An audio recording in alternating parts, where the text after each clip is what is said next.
evening's meeting. First on appointments is Mr. Lambert with New Hampshire Department of Transportation, referencing the new signs on Province Lake Road. How are you this evening? I'm good. Yourself? Good. I was just getting meatballs tonight. Good. My evening was very good. So you recognize those areas almost anywhere. Thank you for having me tonight. I'm here on, I guess, the invitation of Chief Wakefield, following some of the sign changes that we made up on Province Lake Road, or Route 153 as we call it. Those changes were made as a result of a meeting we had here a year or so ago, after some coordination that we had with Chief Wakefield regarding the speed limits on 153. Just a little bit of background for everybody. The last several years, the DOT has been using Federal Highway Safety Improvement Program money. So we've had money that's targeted for safety improvements. And we've been using that, going region by region throughout the state, to address all the curb signs so that they would be brought up to current standards. And one of the things that we found over the last few years is that some of the roads and the specific segments where we know that we've had crash history in the past, where people have gone off the road and we've been looked at one curve at a time and put curb signs at that location. When we follow the current standards, which are based on the difference between the posted speed limit and the measured advisory speed, which somebody driving the road will measure with a ball bank indicator. It measures the deflection of the vehicle. That we were actually taking curve warning signs away from places we thought they should be. And the premise was that over the years, the first reaction that the department would have, working with communities and law enforcement, to a crash history in a road with a lot of curves was to be to lower the speed limit.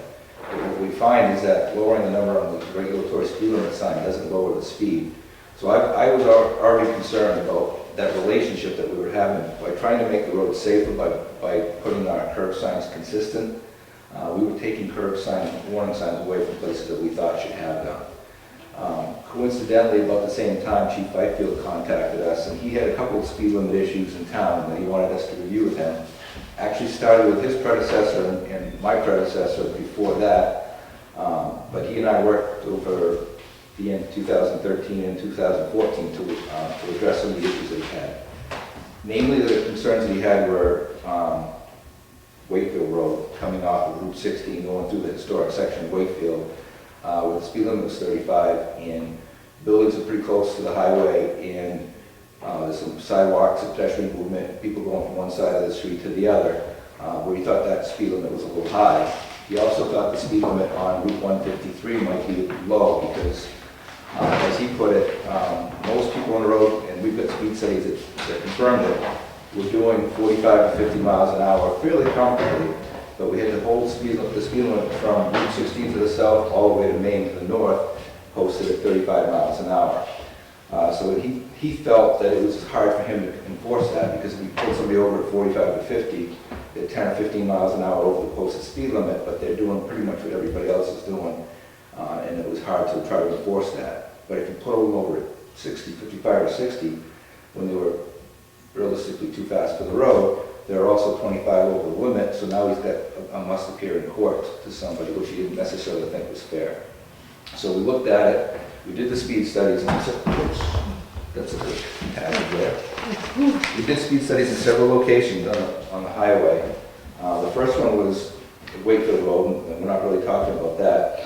Then beyond that, north on 153 near the cemetery, and two other locations, north of Main Route 110, and then along Province Lake Road, south of the Maine state line. So north of that Wakefield Road area, we took speed studies in 3 locations, and we found that the 85th percentile speed, which is typically what we like to use as a speed limit on the road, was 49 miles an hour near the cemetery, just beyond the Wakefield Road intersection, 46 miles an hour north of Main 110, and 47 miles an hour near the state line. So those values, we try to keep the speed limit within 5 miles an hour of the 85th percentile, and we agreed that in the meeting that we had here about a year or so ago, we agreed that 45 would be an appropriate speed limit. The follow-up to that, and what we communicated to the town in the letter, was that before we changed the speed limit, we wanted to make sure that we evaluated all the curb signs based on the current standards. And the current standards are published by Federal Highway, manual and uniform traffic control devices. It's not a guideline, it's law, and in that guideline they show, there's a table that we use where the appropriate curve signs on any given road are determined based on the difference between the posted speed limit and the measured advisory speed. If the difference is 5 miles an hour, certain signs are required. The warning sign for the curve before you get to the curve would be recommended. And if it's 10 miles an hour, that warning sign is required. There's a matrix in here where graduating difference in speed limit or speed limit to the advisory speed of 5, 10, 15, 20 miles an hour or greater. And in each box, the types of curves, the signs that we would use, it's either recommended, required, or optional. We choose statewide to use anything that was recommended so that we would be consistent. So 5 miles an hour, the curve signs recommended, in the advisory speed plaque that will tell you what speed you should be going to get safely around the curve is recommended. 10 miles an hour is when they start requiring the chevrons. And I think a lot of the issues that people have had is the number of chevrons that we have in that corridor. Like I said, this is the book, the manual that tells us, this is the table in the manual that tells us what we should use, and that's how we came to the number of signs and the locations of them. The book also tells us the spacing of those signs based on the speed limit, and it has a graphic that shows the layout of those signs. So what we have curve signs out there based on the speed limit, which we think is appropriate, is spelled out pretty precisely in the manual and uniform traffic control devices. And I recognize that there was some anxiety of the number of new signs that were out there. And the chief has heard a lot of that, and he asked if I would come and listen to any concerns that people might have. That's what I'm here for tonight. I think a lot of it is when you've got a straightaway with a slow, long curve, that's when you're seeing 5 or 6 of them for that whole time. Then you make the curve, and then there's 7, 8, 9, 10, 11. So it's long sweeping, but my assumption was there was a formula and a regulation you guys are using with the speed out there. And a lot of people look at it as they drive every day, and today, you know, it was really blatant right in front of them and they're annoyed by it or whatever, but I look at it as dark, foggy night, a little bit of rain, older person, and the little delineators probably wouldn't have been as much of an issue as the big chevron signs. Right. So, And the other thing, the chevron signs that are in the current manual are bigger than what we used to use. And we've also chose to use for curve warning signs the fluorescent yellow color, which day and night is brighter. It should be a whole lot different at night, but the value of the fluorescence is it reflects the ultraviolet light during the day, so it stands out. I think the first time we used that color on highways in general was on Route 16. If you guys, if any of you were around, we were meeting with the towns of Milton, Wakefield, and beyond regarding Route 16. We started using that fluorescent yellow color on the no passing pennants to really highlight where those no passing zones were. And I think that combination of the fact that they're a little bit bigger than the old ones used to be, and they're brighter during the daytime, it's probably drawn some attention to it. The other thing that I noticed that we've done, and it's our practice to put one sign per post just so that for consistency and ease of installation. I noticed even on the road that goes beyond Route 153 over here in town, you guys are using the single post with a bracket that has 2 chevrons on it. yeah. That certainly it wouldn't reduce the number of chevrons, but it would reduce the number of sign installations, and that's something that over time we can replace because it's certainly a whole lot less times that we have to pound a post in the road is better for us too. Sure, sure. So I don't know what authority we have on a state road that's yours and the regulation will have, but if you're willing to take questions from the public, I certainly am. we can open it up to the public with any DOT questions. Mr. White. One thing, a couple of things you said about safety is 153 is a bicycle pedal road. 45 miles an hour is unsafe. 35 is all right. Stopping distance is another thing, you know. And there's a sign, 2 signs in front of my farmhouse. And if a car comes up around that corner, their instinct is going to try to miss that sign, and what they do, they're going to hit that house. Those 2 signs are coming out. period. And there's one beyond it is absolutely useless going south. I didn't know the road went around my snowplows off back. Now, there's a little common sense need to be applied here, which is a lot lacking. And if you get that car and that wheel, that road is posted for 45 miles an hour. And what they're going to do when they go 50, 55. It's posted for 35. If they run 45, the cops can write them a ticket.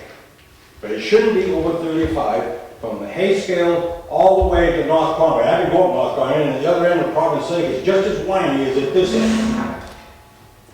A couple things points that you made there. The first one was that the speed limit the posted speed limit doesn't affect the speed of traffic on the road as much as the other way around.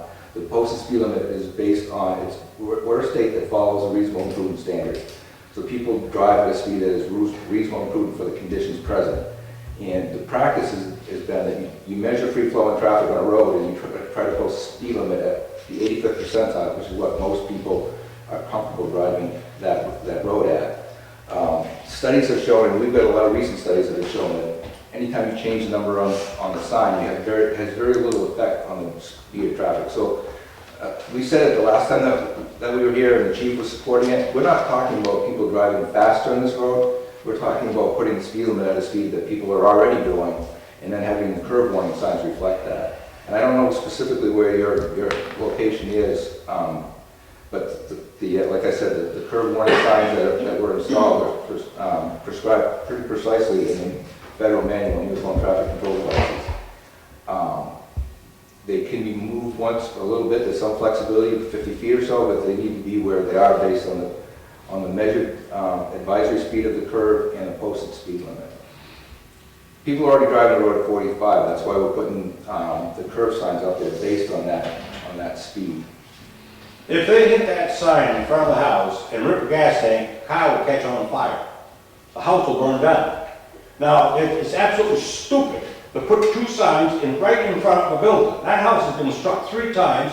I've seen them go up on the lawn and back in the road. They come up with that lawn now, that sign's over, then they're going to immediately try to avoid the sign, and they're going to go to the right and try to get around it, and they ain't going to make it. Well, the whole purpose of these signs is that they won't go off the road onto the lawn. That's the whole reason we put the signs there, is to keep people from... Wait a minute. Wait a minute. You're not, I've got 1 million miles under my belt for driving. I know more about driving than probably you do standing there. And try to shove that down my throat, it ain't going to fly. Now, there's a little bit, as I said before, a little bit of common sense. You've got bicycles in the summertime riding up down 153. It's a curvy road. So now we got it posted for 45 miles an hour. And the people, if they say 45, well, some guy's going to have a sports car, he's going to be doing 55. And somebody's going to come together and somebody's going to have an accident. And the kid on a bicycle is going to get stuffed. And like I said, we're going to come back and do speed studies after the fact to confirm. But I fully believe, if I believed that we were going to make people go faster on this road, I wouldn't have even been here last year. And if the chief believed that people were going to go faster by changing the speed limit, he wouldn't have supported it. We firmly believe that the road is reasonably, that 45 miles an hour is a reasonable and prudent speed for that road. And that people can't go a lot faster than that. Usually on a 2-lane rural road like we have here, those 85th percentile numbers are in the 50s. And the fact that they're only in the 40s tells me that people are pretty reasonably doing 45 to 50 miles an hour in most cases. And what we're trying to do is, and if they approach these curves at 45 to 50 miles an hour, we want to give them a fair warning when they should be slowing down to 35 or 25 in a lot of cases, so that they're slowing down in advance and not wait till the last minute and having to yank the wheel or to try to stay off somebody's front lawn. Signs, I got a bulldozer's got a 13-foot blade on it, over with sign. I know all about over with signs. Those son of bitches will meet me coming head on, and they don't even stop, slow down until they see that brake or blade, and then the brakes come on.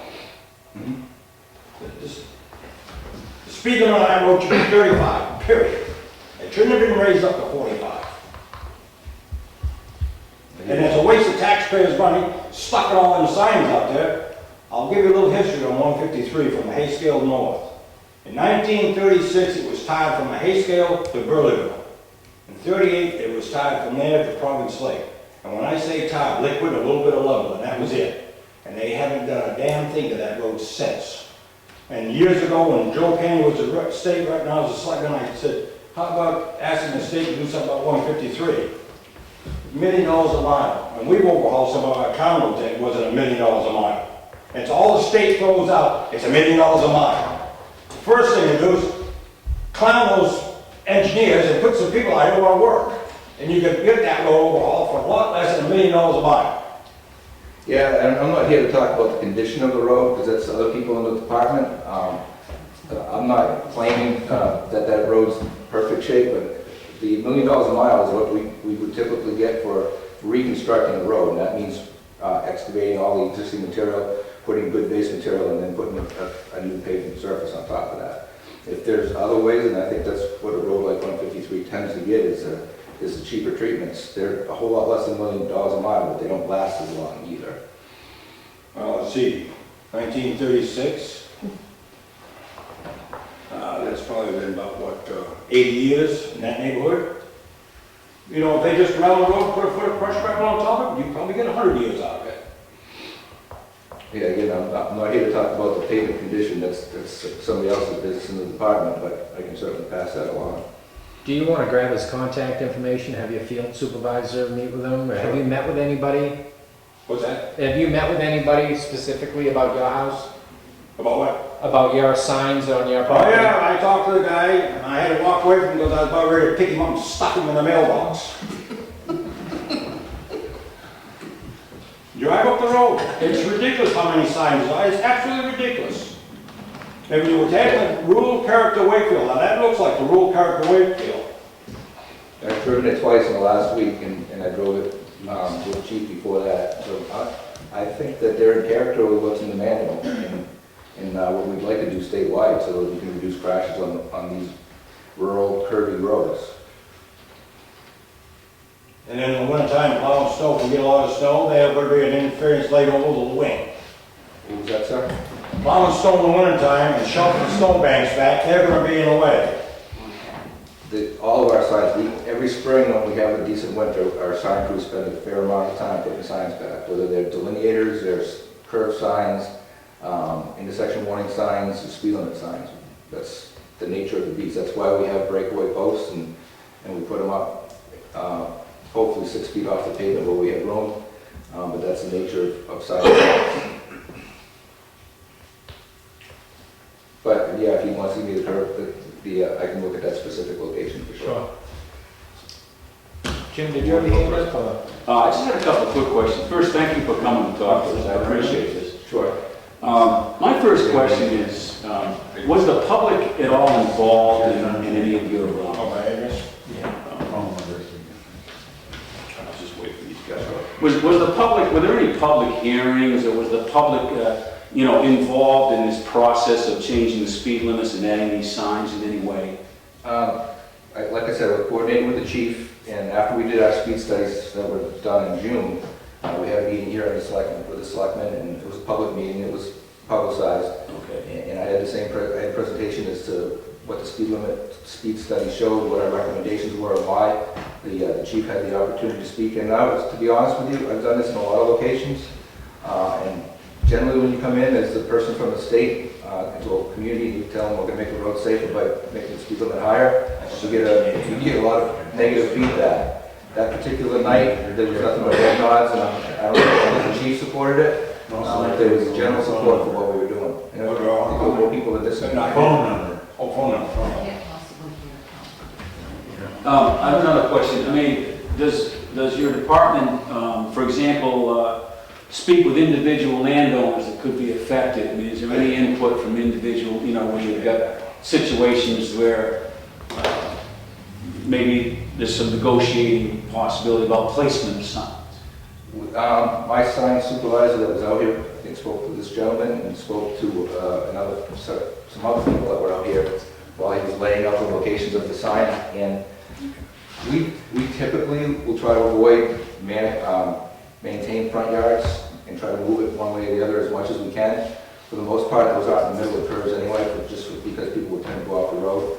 But when he was laying it out and people saw what was out there, he certainly worked with them as much as he could. But like I said, the sign locations are fairly standardized in the manual, so that there's not a lot of room for variation there. But if it means moving it behind a shrub or a utility pole, so it's not in a place that somebody has to look at or mow around all summer long, and we try to do that. Okay, and I applaud, of course, the public safety aspect of this, and I'm appreciative of your efforts, but you keep referring to a manual, and this is really about people. And I think the more people get involved, the better decisions we have. Is there a process where someone or a group of individuals could apply to have a sign removed or replaced? There is a process. Can you tell us how to do They that? could certainly contact my office with the specific location, and we would evaluate each and every case and respond to what we could do.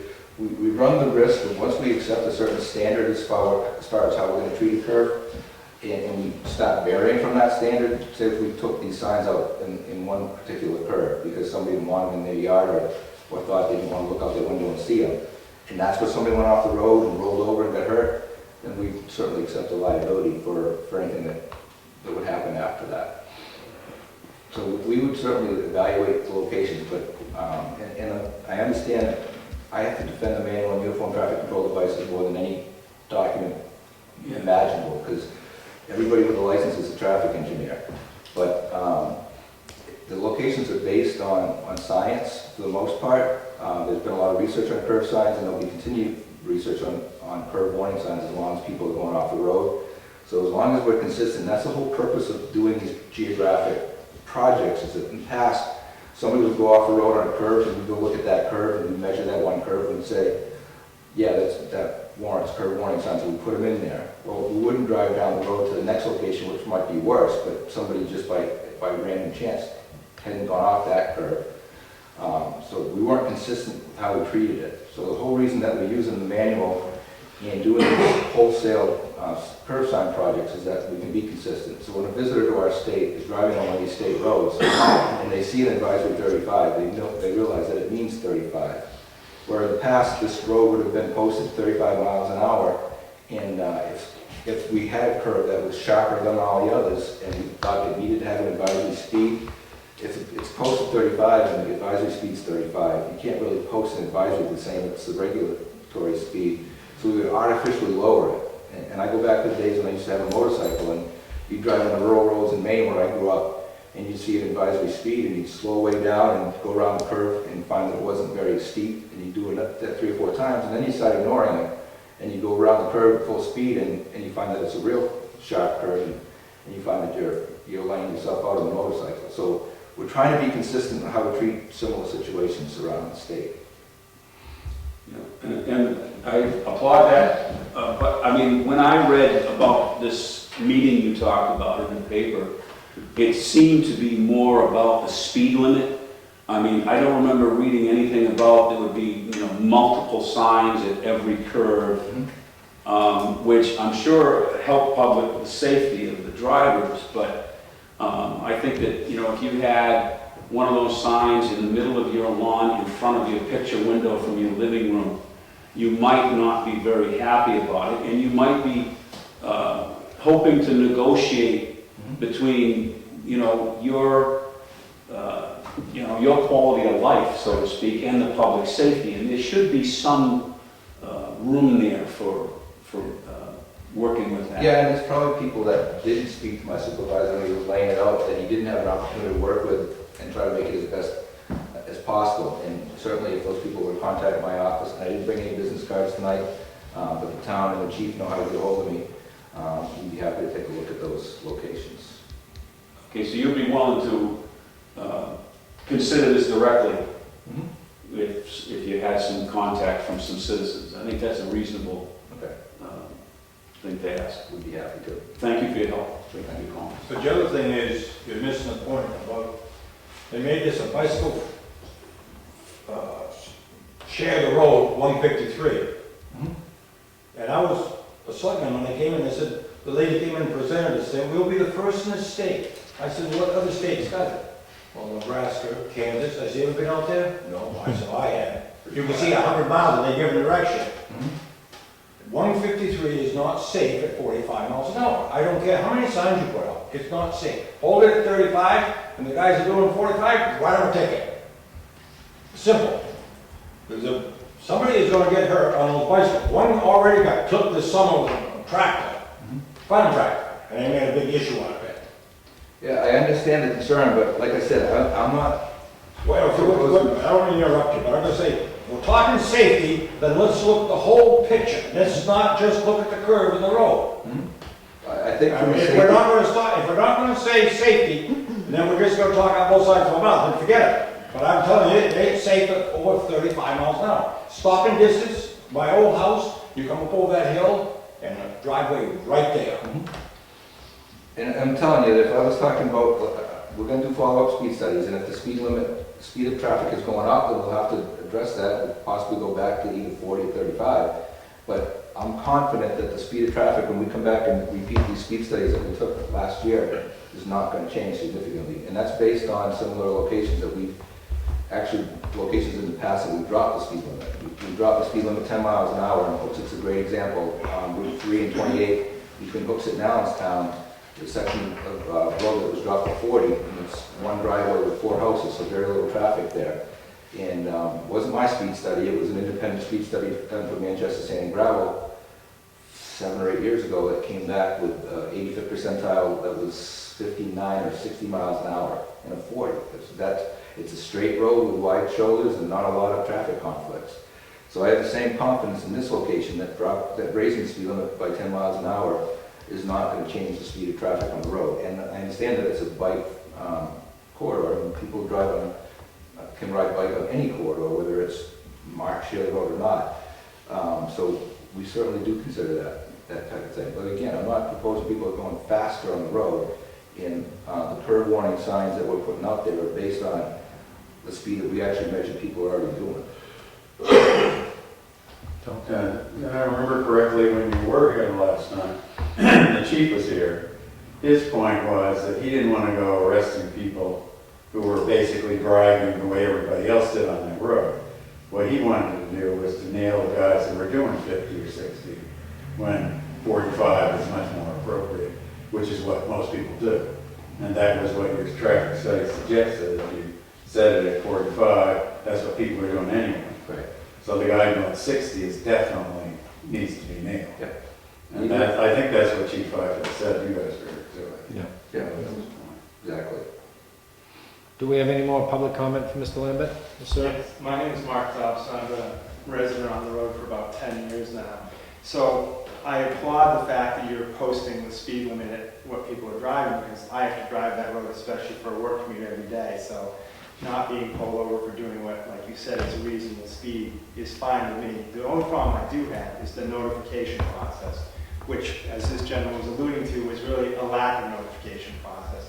I'd like to think, I'm going to guess you sound very knowledgeable, this is not the first time you've done this. You've been on a state road where there's been residents and there's been as you refer to it, manicured lawns or something to that effect. And I remember seeing your gentleman out, I think you referred to him as the road supervisor, out making remarks. Unfortunately, I was off on my way to work that morning. I didn't have the opportunity to stop and interrogate him as to what he was doing. As this gentleman indicated, my wife actually pays attention to the town meeting. She watches Channel 3. I don't ever remember her saying, honey, we need to drop everything and go to this town meeting because they're going to drop 6 signs on our front lawn, including one right in front of our bay window, as in the case of this gentleman as well. So, as you can imagine, my wife was none too amused when she came back from her walk one day and there's a state truck on our lawn and they're digging holes in it to plant signs. No notification to the homeowners whatsoever. And I remember I asked her, I said, well, what did the gentleman say when you talked to them? And she said, they told me they weren't required to provide any notification. So amusingly enough, just before this meeting rolled around, probably within the last week or so, we got a letter in the mail, and it was from Eversource. Is that the name of the New Hampshire energy company? And it was very kindly notifying us that they would be coming around to homeowners to swap out the meters for new meters that would allow them to do their job more efficiently. And not only did they give us written notification, they told us they were going to ring the doorbell and let us know that they were there doing it when they arrived to do the work. And so I think to myself, why can a public company, a private company, be so much better at understanding, as this gentleman mentioned, that this is not going to amuse the public and the homeowners that are specifically affected, but a state agency, who I'd like to think has a lot more time and experience doing this sort of thing, just essentially completely dropped the ball. I understand the frustration people have. It's been kind of a learning experience for us as these curb signing projects have evolved. We started in the southeast part of the state where we had fairly high crash history because of the traffic volumes. So the seacoast area and then the central part of the state, we didn't really have any issues with that. We were doing the same thing in those projects. We would wholesale replacing or adding curb signs using the fluorescent yellow color that we're using. Really didn't have any issues with those locations. Then we went to the southwest part of the state, and if anybody's familiar with the MacDonald region, it's very rural, there's no interstates up there, so they take their small town community atmosphere very seriously. And we did the same thing, we didn't do anything different in that location, but all of a sudden we would get phone calls from Marlow and Gilsum and all of those communities out there that we were spoiling their scenery. So we have come in those geographic projects, we've come around to let's send all the towns a notification that we're going to be doing these projects. If they have any concerns, to let us know. This particular project is one where it was very isolated. We felt we met with the community, and we certainly didn't meet with each property owner. And unlike Eversource, we don't have that address database of everybody that lives on the road. We don't, because we don't have those regular communications with them like they do. So. Just let me interrupt for 1 second. I knew you were going to say that. When that gentleman was off the supervisor spray painting on the road, he was standing 3 feet from my mailbox while he was doing it. So I understand you might have had it prior to that stage, right. But at the stage when he was physically on the road marking the road, I think he could have doubled up on the duty and gotten the address information at that point without a lot of inconvenience. Mm-hmm. And I understand, we'll take that under advisement. We can do better, we can always do better, but for the most part, we've got 100+ years of managing state highways, and traffic control devices on other state highways have always been part of that. There's a lot more of them now than there were in the past. But it's essentially the right-of-way that the state maintains and we're responsible for. So we try to be consistent with how we do it. Certainly we learned in this process that there's people that we could have contacted ahead of time, or at least tried to knock on doors where we thought it was going to be controversial. We certainly didn't expect it to be controversial because like I said, one of the things that we found with these curb signing projects is that we're not putting up as many curb lines as we think we should have, because there's a lot of places in the state where the speed limit is artificially low. I mean, if you look at the statutes, there's 30 and 35 miles an hour for urban and rural residential, and then it's 55 for everything else. And we've got a lot of things that are in between there that probably should be a lot higher. But I agree with you, we can certainly do a lot better. And when you say the right-of-way, I'm a little foggy on this. Is it essentially like some sort of eminent domain where you have access to a certain amount of property for the greater public good? Right-of-way is different based on the corridor. There's some places in more recent years that we buy right-of-way in fee, so we own the land, but probably 153 is more of an easement right-of-way, so the property owners own the underlying land, and we have the prescriptive rights to maintain the highway on top of that right-of-way. Depending on how old it is, it could be anything from the old 2 to 3 rod road that we used to have in the 1800s to 50 to 100 foot right-of-ways that are out there now. Each right-of-way is different. I believe this is a prescriptive right-of-way, so you would own the property under the highway, but we have the easement rights to maintain the road on top of it. So we're responsible for the property taxes, and we're responsible for the maintenance of the lawn, but you get to come in and put signs without having to give us any sort of warning or notification other than this, from what I understand, fairly poorly advertised one-time meeting that we should have known meant we were going to be impacted by. So I understand correctly, we are responsible. You're saying they do buy in some cases, and is that on a case-by-case basis? See, one of the concerns my wife has is that we're paying the property tax. We're going to be the ones, not so much from a safety concern as this gentleman, but our biggest issue is she's concerned about the property value, the impact on the property value, that we're going to eventually look to sell this house, which, although admittedly, that's not something I see happening in the imminent future. And somebody's going to say, that's a beautiful set of signs you have decorating your front lawn, and it's going to impact the property value. What's your address? It's 2481 Providence Lake Road. And it's interesting because that leads to another kind of point I want to mention. I heard you reference this. We're in a fairly gentle sloping curve. We've had one car go off the road, two that I'm aware of in the time I've lived there, both modestly, like off under the median, because it's a fairly well-maintained median. Both myself and the other homeowner here keep it pretty well cut back. So it's not a high impact risk. Most of the people realize, hey, I'm off the road. One case, in my case, was in a snowstorm, and in his case, it was in better weather, but the truck was obviously speeding. But we've seen a lot more hazardous curves with much sharper curves that go down out of sight, so you can't even really see which way the road is curving. No signage. So of course, and I don't want to sound like a badger husband here, but when my wife drives back and says, "Why did I drive by 6 curves that I could have easily gone off the road, and then get to our big, broad, sweeping curve with 8 signs on it?" You know, and it's hard for me to explain to her that that's what the manual says, because and again, kind of referencing this gentleman, or this gentleman, I should say, I sort of look at it from a common sense guy. I don't have a state manual. I just say sharp curve that I can't see which way it goes because it drops out of sight. Gentle sweeping curve with good sight lines. No signs, 8 signs, and it just doesn't add up to me, and it certainly doesn't add up to my wife. Yeah.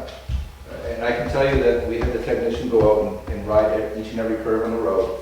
He's got an instrument on his vehicle that measures the deflection of the vehicle.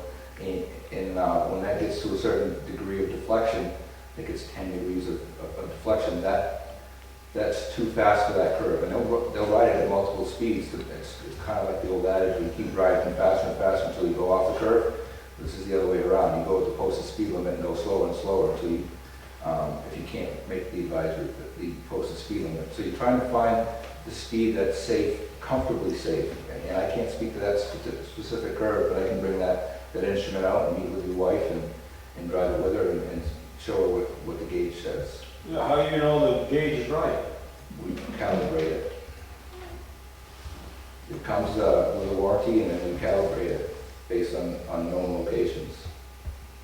Yeah, I mean, if I had to provide one piece of feedback to this, I would say having this meeting and then making offers like that after the fact, when you know, passions are incensed, especially in the case of my wife, I think you could have saved yourself some aggravation. I noticed you mentioned in the beginning of this that you got lots of calls to the chief, and I'm sure the state did. I know my wife called directly to the state. I just think any sort of, you know, what would you call it, like a challenge period, like a, you know, a lot of times when there's going to be works that impact the public, especially homeowners, I always thought there was a notification period and then a challenge period where, like this gentleman said, you could bring your individual case up for consideration, maybe talk about jiggling the sign, stay within the state guideline, but maybe not right in front of the bay window, and have just avoided, you know, some of this stress and aggravation. Maybe 5 years from now, I have blinking lights on every one of them. That'll let people drive. I mean, it's absolutely ridiculous. I mean, there's no common sense applied here whatsoever. None. Well, I disagree with that, but... Well, you can disagree all you want. We've got too many people in the state working, and that's a job for them to do. Period. Any new comments? All right. Can I make Do you have a comment? Go ahead. Yeah. John, in 1936, you weren't alive and neither was I. Now, I remember that road being hot-topped. You said it hasn't been done since 1936? It's been, no, the first time it was hot top on it. Oh, First I time it was thought hot you top said was it's in never been hot-topped 1936. since. No, it's been hot top since. Yeah, I When remember. When I said hot top, it was just graded out That's right. and liquid tar put on. How they used to do it, yeah, That was in 36 and 38 from Burleyville to Providence Lake. yeah. And Bill Wentworth and my father told me both the same thing, and they were both here, and they're both gone now. Yeah, Well, I've got John's name, I can certainly take a look at his property, I've got his address, so if the other gentleman wants to give that to me, I can come back and set up a time to review those specific locations with you. Certainly. To answer that response, could I get some contact information, put it in the paper or some other people that didn't make this meeting, because that's what I think you were referring to. Could get in touch Any and contact stuff, that'd be great. to bring up their specific case. Yeah, I can give you contact information, I can give it to you. Sure, okay, I appreciate it. I do want to say one other thing too. My wife made repeated calls to the state to try to talk to somebody about this prior to this meeting and got very little response. If she got people on the phone, she said they were willing to talk to her about it. If she had to leave messages, we never got callbacks on the phone. But in reality, the state has a 50-foot wide right-of-way out there, and I'm assuming those signs are within that right-of-way. It's like 50 feet off from the center line or something like that. 25 from the center on both sides. You're 25 feet off the center line. So That's 25 what I think that's right away up to there, if that.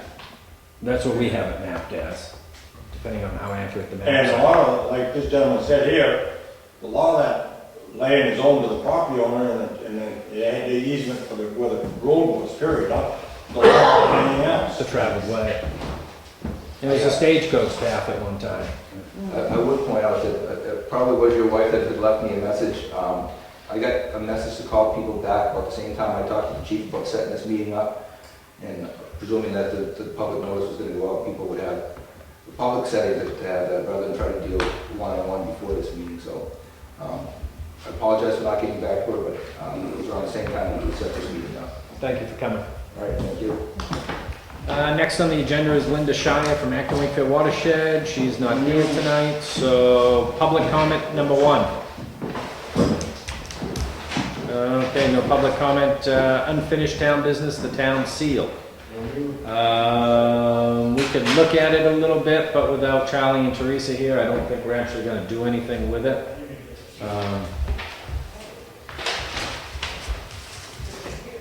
Well, this is when we get to make all the changes and Charlie's not here. Okay, we want the other red back, we want the other blue back, get rid of the other, I think it's looking pretty good. Yes, it is. Yeah, this won't take a minute. I know, don't expect any decisions at any point. It's up to you to, you'll let me know. Just steal your work and Well, put it on logos.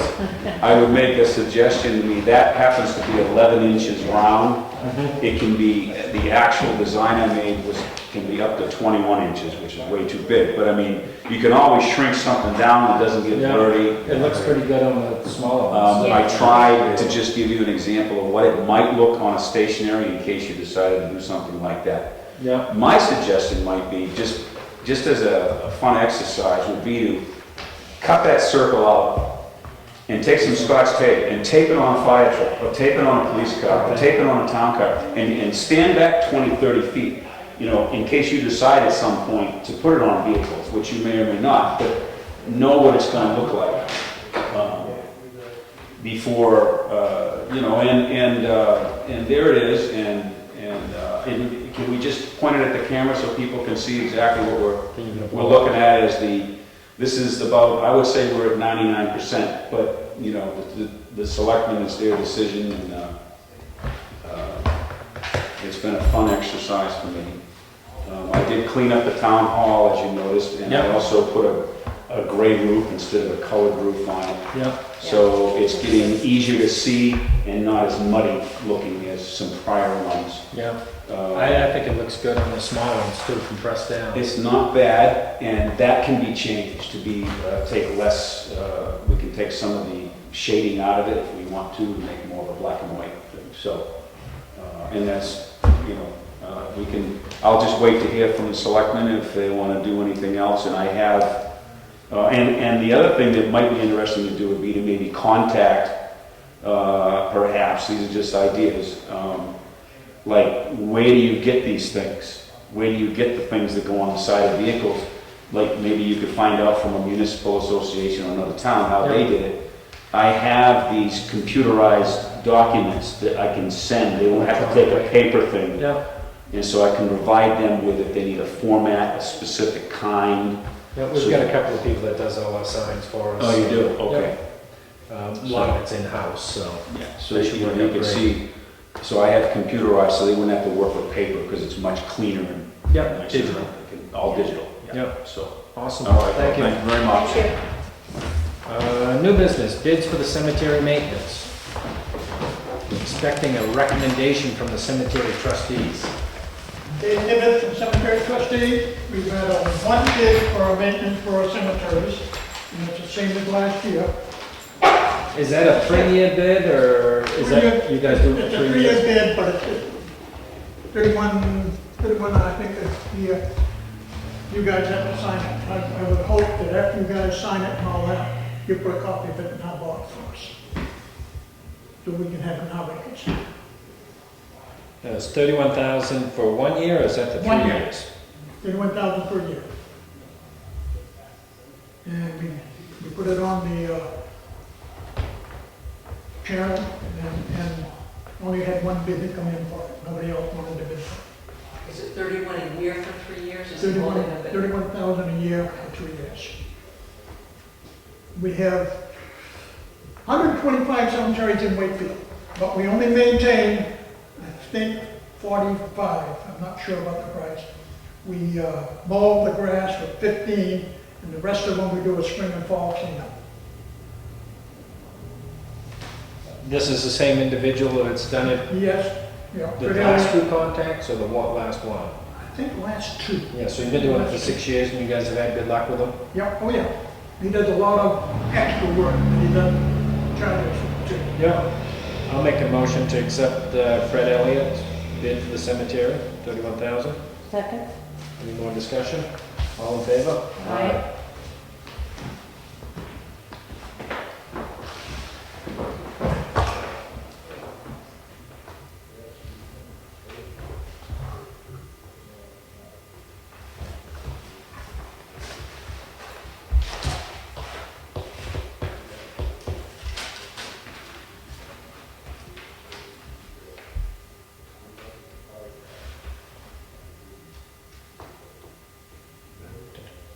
That gets that one taken care of.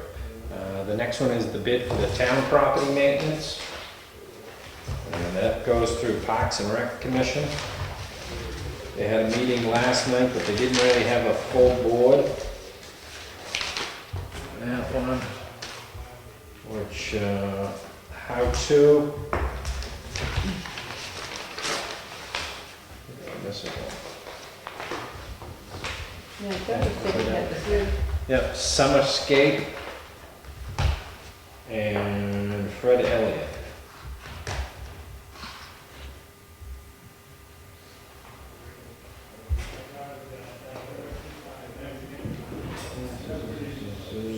Summerscape is out of Farmington, 63,000, 21,000 per year.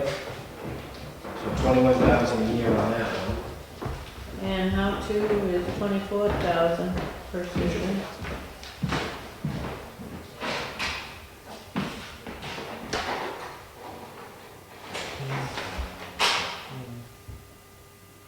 And Fred Elliott, 16,500. Parks and Rec went with the how-to, but I just had a concern that it's an extra $8,000 more roughly. Right. So my suggestion to Wayne is just kick it back to those guys. We don't need somebody to mow it next year. We're really looking for a budget number, next week. So I'd like Parks and Rec to take a look at it again, because really we're getting a year free if we go with Fred Elliott. Yeah. There was a bid package put out there. He's well aware of what needs to be mowed, when it needs to be mowed, where the flowers go, and all that stuff. So my recommendation would be kick it back to Parks and Rec, let a full board look at it, and they can make a recommendation, and then we'll look at it at our next meeting. You're okay with that? Okay, yeah.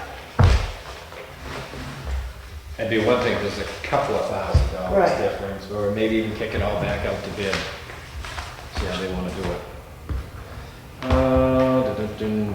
Capital Reserve Fund expenditures, highway construction.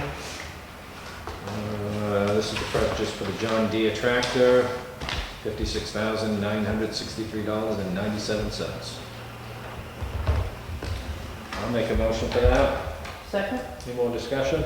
No. All in favor? Aye.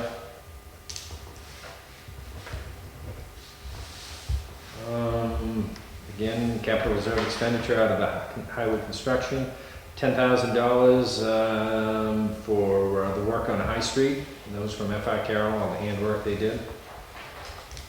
I'll make a motion on that. Second? Any more discussion? All in favor? Aye. Aye.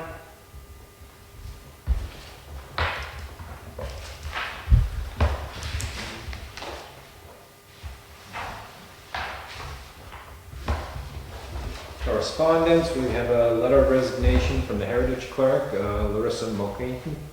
How long has she been the clerk? Not long, but she's, Here, no, I don't think it has been a whole year, but she's done an excellent job. She's worked on our website, and she really has done a wonderful job. I was surprised she had the time to do it, really, so. I know, It's too bad. yeah, So you have a help wanted sign up? I believe so. Somebody does, yeah. And it's too bad, and hopefully she has more time to do what she wants to now. She's accepted another job, so that was her, Yeah, got a job in Wolfboro. yep. Oh, we lost him to Wolfboro. Next correspondence is a thank you letter from CASA for their 2015 appropriation we gave them. We don't get very many thank you letters, and that was great. I know it wasn't a ton of money, and it's a very good organization, and they use every penny wisely. Public comment number 2. Can I just give you a little piece of Yep. correspondence? I'm sorry. I did send it to you via email. Yep. And there's one for Connie. It's just Clearview. It's in their bylaws that they will let the Board of Selectmen know when they're having any Yeah, internal issues. They've received a complaint referencing the board member. The board met, discussed with it. The complaint was about Mr. Miller. Seems the board's taking care of it, so, and the complainant, Mrs. Colbert, is satisfied with the decision of the board, so good to see a board work together, resolve their issue, and not need intervention. Now I know how to complain about Mr. Miller. Administrative matters. Town administrator update. The administrator is not, obviously, is not here tonight. She did want you to consider the meeting schedule for November. Your regularly scheduled meetings will both occur, well, one's Veterans Day, the other is the night before Thanksgiving, when you always let me stay home to make pies. This is a reminder. Me too. This is pretty much, Me too. that's right, thank you, Connie. Do you want to just have one meeting on the 18th then? I don't see why not. Russ is trying to shift you around. If Yeah. there's something comes up, We can always, post it and. yeah, well, by then we'll be into December. So November 18th, unless an issue arises. Yeah. Tom, you got, Yeah, November. put something in there, thank you. November 18th. So what is that? That's the third, is that the third week? That's the third week. As opposed to Wednesday. meeting on the second and The fourth? second, right, the second is Veterans Day, and the fourth is Thanksgiving week. That's all she left me to check with you. Awesome. My calendar's updated.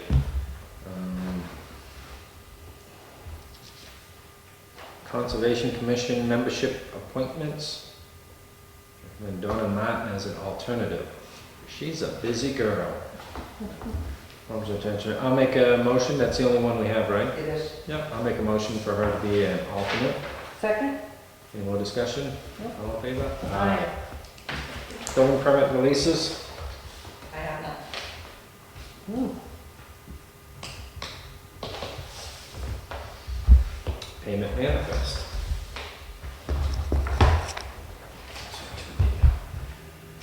Other than that, she wouldn't mind. Yes. It's a very nice package. She does a very nice job.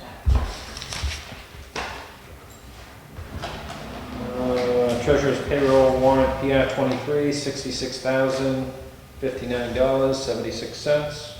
I make a motion to accept? I'll second it. All in favor? Aye. Treasurer's warrant number 29, $814,435.41. Make a motion to accept?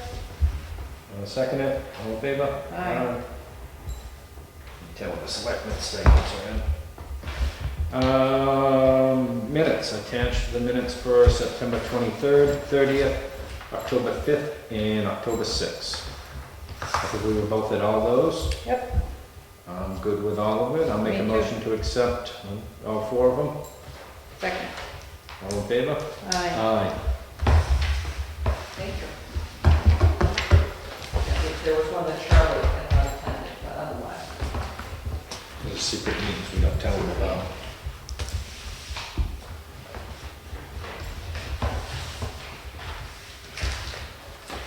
There was one in the purple one for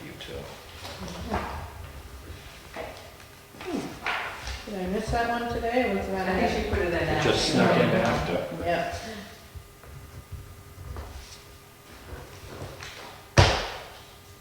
That's all you have? That's all I have, sir. Awesome. Hey, Jim? I'm sorry, I know it's not public comment. I believe I heard that the planning board public hearing that was scheduled for tomorrow night has been rescheduled to November 5th. November 5th. Would you mind announcing that for anybody that's watching, because there could be some confusion on that? Do you know that to be true and I'm not giving out false information so nobody shows up at this?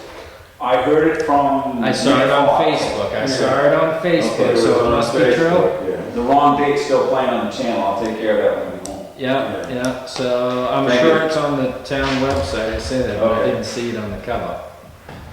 And it's for the second time as requested by the applicant. Yes. Yeah, yeah, the applicant's just trying to Need put more more time. stuff to get together. We need more time.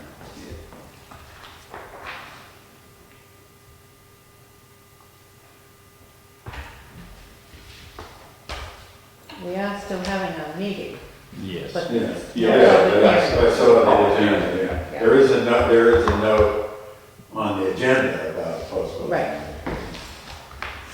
Yeah, Right, have to because I go looked to at the the- 17th. Continuance. Let's see, the 15th is an assessing meeting at 9 o'clock, transfer station ordinance subcommittee at 11, planning board meeting at 7. All broadcast live. Will be continued to November 5th. That's what it said.